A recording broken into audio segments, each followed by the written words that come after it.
Hello and welcome to my channel. Dear students, आज के इस वीडियो में हम तीन इंपॉर्टेंट चीजें सीखेंगे। एक, अगर आपके पास कोई भी एक नंबर है, उस नंबर के कितने डिवाइजर्स हो सकते हैं या होते हैं, उस नंबर के जो डिवाइजर्स है उनका सम कितना होगा। नंबर तीन, उस नंबर के जो डिवाइजर्स होंगे उनका क्या प्रोडक्ट होगा। So, given a number, you can find out the number of divisors, sum of divisors, and product of divisors. It's going to be a very interesting and very important video for all of you. Stay with us and सीखिए कि कैसे हम तीन different चीजें देख सकते हैं एक नंबर के, इसके कितने डिवाइजर्स है, कितने डिवाइजर्स का प्रोडक्ट कितना है, या फिर डिवाइजर्स का सम कितना है। तो आइए बढ़ते हैं आगे, करते हैं आज का video start. By the way, my name is Gulzar and welcome to my channel. If you are new on this channel, do consider subscribing.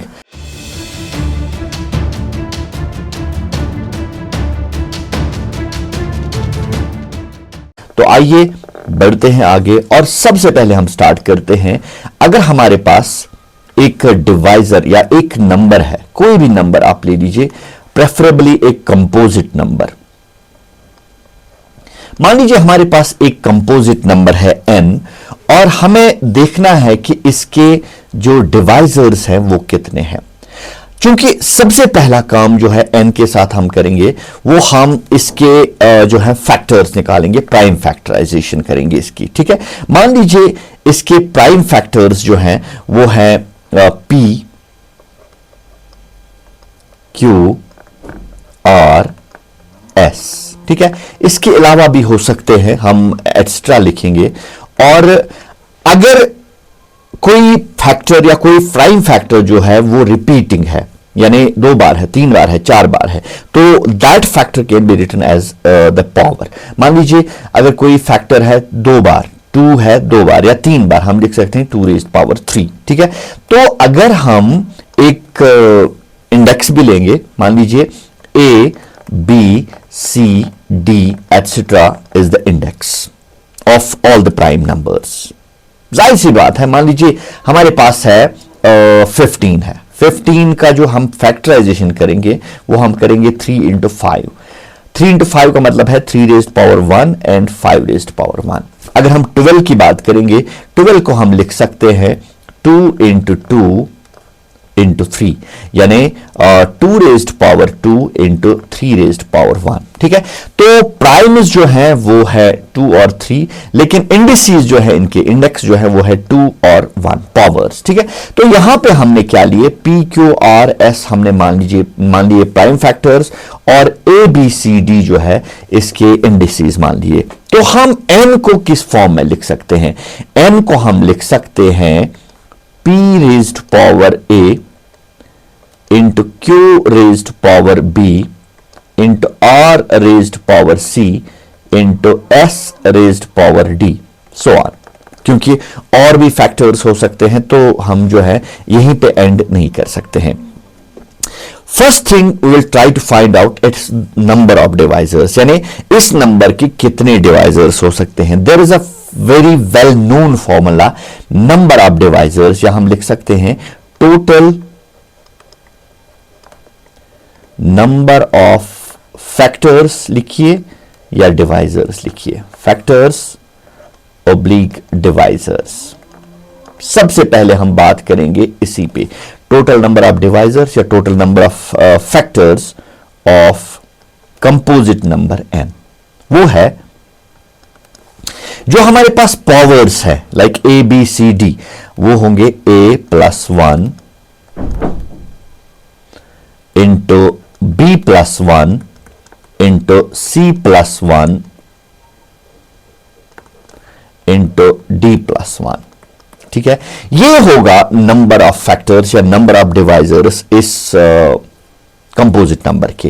एक एग्जांपल से मैं आपको यहां पे समझाता हूं। मान लीजिए कोई भी नंबर आप ले लीजिए एट रैंडम, कोई भी चूज कीजिए, कौन सा नंबर लें, n लीजिए 6 की जब हम बात करेंगे, पहले हम इसको फैक्टराइज करेंगे, वो हम लिख सकते हैं 2 into 3। 2 into 3 मतलब 2 raised power 1 into 3 raised power 1। तो here the question arises, what is the number of its divisors, कितने डिवाइजर्स हो सकते हैं इसके, तो ए के बदले है यहां पे 1 और बी के बदले है 1, इसके डिवाइजर्स होंगे a plus 1 into B plus 1, यानी 1 प्लस 1 इंटू 1 प्लस 1, 2 इंटू 2 यानी 4 डिवाइजर्स होंगे। चलिए हम चेक भी करते हैं इसके 4 डिवाइजर्स, वो है ऑफ कोर्स या फैक्टर्स 6 है, 3 है, 2 है, 1 है, ये है इसके 4 डिवाइजर्स। Done, okay. अब ये है इसके नंबर ऑफ डिवाइजर्स, एक बड़ा नंबर हम ले लीजिए, कोई भी नंबर आप चूज कीजिए एट रैंडम अपनी चॉइस का। मान लीजिए हम लेंगे 11760, एक बड़ा नंबर है और मैंने ऑलरेडी इसके फैक्टर्स जो है वो निकाल के रखे हैं, ये आप जो है चेक कर सकते हैं ऑफ योर ओन। तो इस जो नंबर है एक कंपोजिट नंबर है, हम कोशिश करेंगे इसके नंबर ऑफ डिवाइजर्स ढूंढने की। पहले अगर हम इसकी फैक्टराइजेशन करेंगे वो होगा 2 raised power 4 into 3 raised power 1 into 5 raised power 1 into 7 raised power 2। यह है इसकी प्राइम फैक्टराइजेशन। प्राइम फैक्टराइजेशन पता चलने के बाद अब हम देख सकते हैं इसके नंबर ऑफ डिवाइजर्स क्या है। तो P Q R S के बदले जो है हमारे पास है 2 3 5 7 और A B C के बदले हमारे पास 4 1 1 और 2। Now we are suppose to find out its number of divisors या नंबर ऑफ फैक्टर्स। इसके जो नंबर ऑफ फैक्टर्स होंगे, कितने फैक्टर्स होंगे या डिवाइजर्स कितने होंगे, वो होंगे as per the given formula, वो होंगे a प्लस 1 यानी 4 plus 1 into 1 plus 1 into 1 plus 1 into 2 plus 1। इसको सिंप्लीफाई करके देख लेते हैं और हमें पता चलेगा कि इसके डिवाइजर्स कितने होंगे। 4 प्लस 1 हुआ 5, 1 प्लस 1 हुआ 2, 1 प्लस 1 अगेन 2 और 2 प्लस 1 हो गया 3। तो हमारे पास है 5 इंटू 2 इंटू 2 इंटू 3। इसको जब हम सिंप्लीफाई करेंगे 5 2s are 10, 2 3s are 6 और ये टोटल में हमारे पास बन जाता है 6 इंटू 10 है 60। यानी इस नंबर के आपके पास जो है टोटल डिवाइजर्स या टोटल फैक्टर्स जो होंगे वो होंगे 60। आई होप इतना आपने समझ लिया होगा, इसमें कोई डिफिकल्टी आपको नहीं रही होगी। अगर if you feel any sort of difficulty you can just rewind the video, watch it again, I am sure you will be able to understand each and everything. तो ये जो है पहली बात हमने की कि नंबर ऑफ डिवाइजर्स की। अब दूसरी बात पे आते हैं कि इसके जो नंबर ऑफ डिवाइजर्स है उनका सम कितना होगा। Again we will write N as a prime factorization P raised power A, Q raised power B, R raised power C and S raised power D, etc. या so on लिखिए आप, क्योंकि आगे और भी कुछ फैक्टर्स हो सकते हैं, फाइनाइट नंबर ऑफ फैक्टर्स, क्योंकि नंबर फाइनाइट है तो नंबर ऑफ फैक्टर्स जो है फाइनाइट होंगे। नाउ अब हम कोशिश करेंगे ये जो डिवाइजर्स है इसके या फैक्टर्स है इसके टोटल 60, उन 60 फैक्टर्स या उन 60 जो डिवाइजर्स हैं उनका सम कितना होगा। यह है हमारा नेक्स्ट टारगेट। पहले मैं फॉर्मूला पे आता हूं। अगर आपको चाहिए कि सम ऑफ जो है फैक्टर्स निकालने हो, मैं sum of factors, sum of factors ढूंढने के लिए हमें क्या करना पड़ेगा, और मैं लिखूंगा यहां पे सम ऑफ फैक्टर्स या sum of divisors, sum of divisors slash factors of composite number n। याद रखिए n is given to be composite. इसके लिए एक फॉर्मूला है और ये आप जहन में रखिए और इसी फॉर्मूला के जरिए आप जो है वो सम जो है निकाल पाएंगे। वो है p raised power a plus 1 minus 1 divided by p minus 1। इसके बाद multiplied by q raised power b plus 1 minus 1 divided by q minus 1 into P Q, उसके बाद जो थर्ड फैक्टर है वो है, थर्ड प्राइम है वो है R raised power C plus one minus one divided by C divide by R minus one and then S raised power D plus one minus one divided by S minus one. ठीक है, एक particular example से हम जो है clearly आपको बताएंगे या क्लियरली हम देख सकते हैं कि इसका जो है नंबर ऑफ डिवाइजर जो है उनका सम कितना होगा। ठीक है, या सम ऑफ द फैक्टर्स कितना होगा। ठीक है, फिर भी वहीं हम एग्जाम्पल लेंगे सिक्स के हमारे पास जो है फैक्टर्स निकले, 6 हमारे पास जो फैक्टर्स हैं उनके फैक्टर्स जो हैं वो हैं 6 है, 3 है, 2 है और 1 है। पहले देखिए इसका सम कितना होगा। सम जो है वो है 2 3 5 1 हो गए 6 और 6 हो गया 12 है इसका सम ऑफ द फैक्टर्स। लेकिन अगर हम फॉर्मूला के जरिए इसका निकालना चाहें, 6 को आपको पता है 6 can be written as 2 raised power 1 into 3 raised power 1। ठीक है, तो P के बदले है 2 और Q के बदले है 3, तो इसको हम लिख सकते हैं 2 raised power 1 plus 1 minus 1 divided by 2 minus 1 into 3 raised power 1 plus 1 minus 1 divided by 3 minus 1। इसको सिंप्लीफाई करके अगर हम लिखेंगे 2 रेज्ड पावर 2 कितना हुआ 4 माइनस 1 हो गया 3 बाय 1 और ये बन गया 3 रेज पावर 2 हो गया 9 माइनस 1 हो गया 8 बाय 2 हो गया 4 इंटू 3 यानी 12 है इसका जो है सम ऑफ द डिवाइजर्स। यहां पे भी आ गया है 12। नहीं समझ में आ गया? ओके, एक और एग्जांपल से आपको समझाते हैं। वही एक और नंबर जो अभी हमने लिया था n इज इक्वल टू 11760। इसकी फैक्टराइजेशन मैंने अभी आपको बताई, 2 रेज्ड पावर 4, फिर 3 रेज्ड पावर 1, फिर 5 रेज्ड पावर 1, फिर 7 रेज्ड पावर 2। ये है इसकी प्राइम फैक्टराइजेशन। और अगर हमें चाहिए कि देखना हमें है कि इसके जो फैक्टर्स हैं या डिवाइजर्स हैं उनका सम कितना होगा, वो होगा with the help of formula. क्योंकि P के बदले है 2, Q के बदले है 3, R के बदले है 5 और S के बदले है 7। ठीक है, तो हम लिख सकते हैं P रेज्ड पावर A के बदले है 4, B के बदले है 1, C के बदले है 1 और D के बदले है 2। तो हम लिख सकते हैं P raised power A plus 1 यानी 2 raised power 4 plus 1 minus 1 divided by 2 minus 1।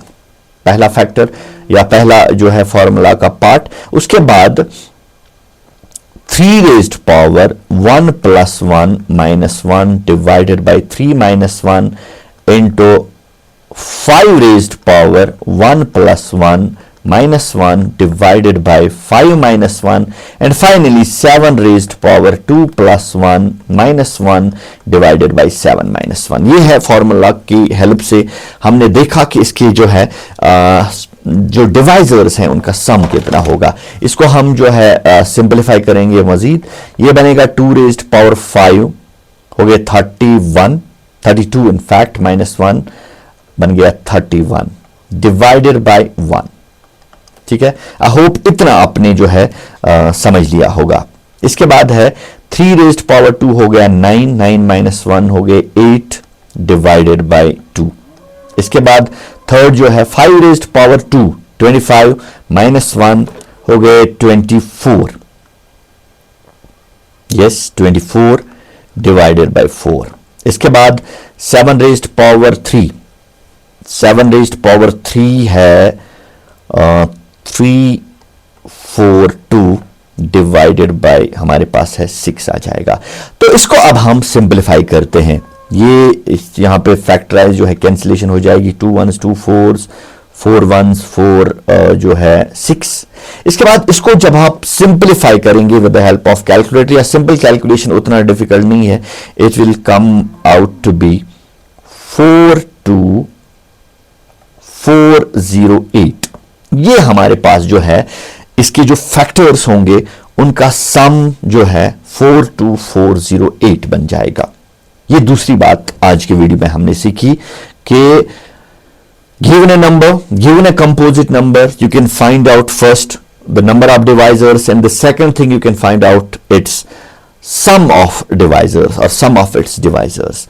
और तीसरी बात जो अब हम सीखने जा रहे हैं, given a number n, composite number, you can find out its product of its divisors, product of its divisors or product of its factors. हम फिर एक कंपोजिट नंबर n लेंगे.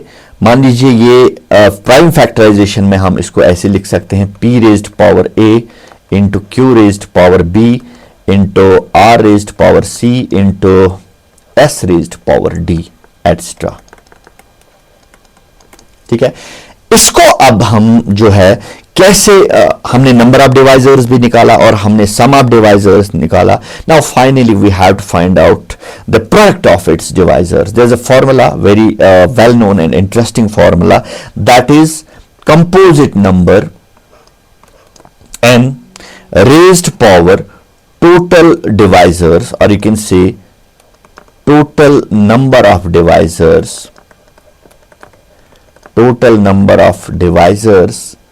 divided by 2. ठीक है, फिर आते हैं हम 6 पे. 6 आपने पता है, 6 आपको पता है, 6 का जो है वो है 2 रेज्ड पावर 1 और 3 रेज्ड पावर 1.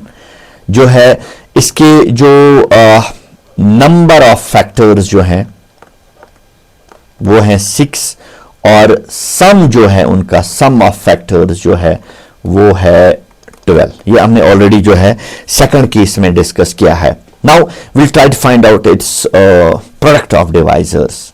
तो वो है 6 raised power, number of divisors कितने हैं, वो है 6 डिवाइडेड बाय 2. 6 1s 6 3s. मैंने सही किया. टोटल डिवाइजर्स हैं इसके 6 हैं, 3 है, 2 है, 1 है. 6 3 2 1, 4 डिवाइजर्स हैं इसके. मैंने तो 6 लिखा. नंबर ऑफ डिवाइजर्स इसके 4 हैं. अभी इससे पहले हमने जो निकाला था उसके कितने डिवाइजर्स थे 6 के, वो तो हमने सम ऑफ द डिवाइजर्स निकाला, वो था 12, लेकिन डिवाइजर्स तो 4 ही थे. Yes, 4 divisors. तो अब हम जो है देखेंगे 4 डिवाइडेड बाई 2. मैं इसको फिर से लिखता हूं. यह है 6 raised power 4 by 2, 2 1s 2 2s, 6 raised power 2, that means 36 जो है वो है प्रोडक्ट ऑफ डिवाइजर्स. चेक कीजिए, 6 into 3 into 2 into 1, 6 3s are 18, 18 into 2 into 1 वो हो गया 36. Yes, exactly 36 is the product of divisors. ठीक है, अब ये तो सिंपल एक जो है 6 स्मॉल नंबर था, छोटा नंबर था. अब हम एक बड़े नंबर पे आते हैं, उसी नंबर पे जिसके साथ हमने ऑलरेडी जो है किया है बाकी डील्स. 1 1, क्या था वो नंबर, 1 1 760. अगेन हम इसको लिख सकते हैं as prime factorization. 2 raised power 4, 3 raised power 1 और 5 raised power 1 into 7 raised power 4 और 2. यस, 2. हाँ, ये है इसकी prime factorization. Now we are suppose to find out its product of its divisors. जैसा कि आपको पता है प्रोडक्ट ऑफ इट्स डिवाइजर्स जो है वो है n रेज्ड पावर, यानी 11760 raised power total number of divisors. इसका टोटल नंबर ऑफ डिवाइजर्स कितना निकला था, 60. Yes, 60 divided by 2. तो इसके जो प्रोडक्ट ऑफ डिवाइजर्स होंगे वो होगा 11760 रेज्ड पावर 30. ठीक है, तो ये जो है ये थोड़ा सा डिफिकल्ट, थोड़ा क्या डिफिकल्ट है एक्सपेंड करना, इसका एग्जैक्टली वैल्यू निकालना है. तो ये इसको आप एज एन आंसर कंसिडर कर सकते हैं. This is the product of the divisors of the given composite number 11760. I hope ये तीनों चीजें आपने आज अच्छी तरह सीख ली. नंबर 1 कि given a number of its divisors, यानी एक नंबर जो है इसके कितने डिवाइजर्स हैं. दूसरी बात क्या आपने सीखी, वो ये आपने सीखी कि given a number you can find out its product of device. दूसरी बात जो थी वो थी द सम ऑफ डिवाइजर्स। और तीसरी बात जो हमने सीखी वो ही given a number you can find out its product of its divisors. I hope ये तीनों चीजें आपने अच्छी तरह सीख ली, अंडरस्टैंड कर ली। और अगर कोई डिफिकल्टी रही होगी आप वीडियो फिर से रिवाइंड कीजिए, फिर से देखिए, and I am damn sure, I am 100% sure you will be able to understand, you'll be able to understand each and everything, and कोई भी कॉन्सेप्ट जो है वो आप अच्छी तरह समझ पाएंगे। आज के वीडियो में इतना ही, अगले वीडियो में फिर किसी टॉपिक पे बात करेंगे। तब तक के लिए goodbye and take care.